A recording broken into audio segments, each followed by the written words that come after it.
Hey everyone, today in this video, I'm going to walk you through some common vacuum maintenance for the Narwal Freo Z10. If you're interested in this product or you want to find out more about it, the link to it will be in the video description.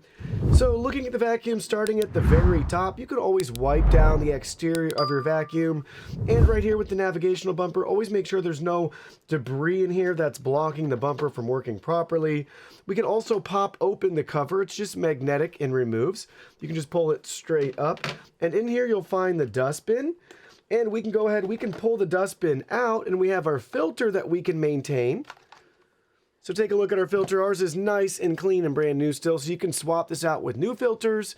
You can take your current filter, once it's vacuumed a couple times, you can do that, give it a nice little bang, and help rejuvenate the filter. Compressed air will breathe new life into these filters as well, if you want to clean them out that way before you end up replacing your filter. Then we technically have their disposable dustbin section here, which is cool, so you can swap this out that way. Or if you wanted, you could rinse this out and reuse it as well. It's really up to you. And then this section is washable as well. So you have that option there too.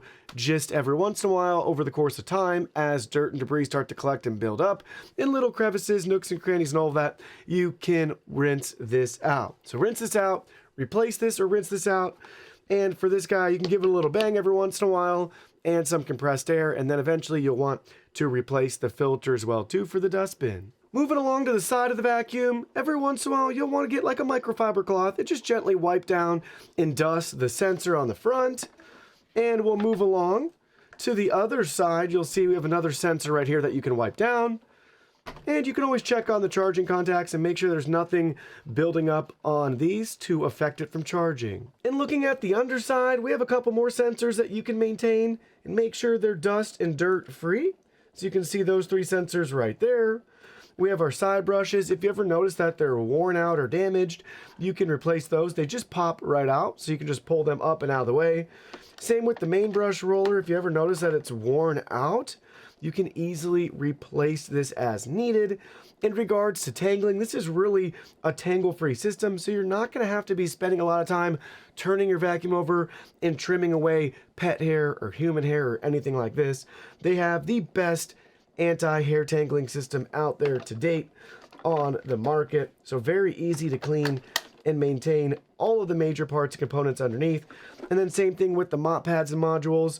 These are removable. They're microfiber, so you can give them a deeper wash than what you get in the station if you want. And then obviously if you want to put some new pads on, you can do that as well. But very easy to remove the mop pads and wash, clean, and replace as needed. They Velcro on and off, and then there's just magnets to attach the pad plates back to the unit itself.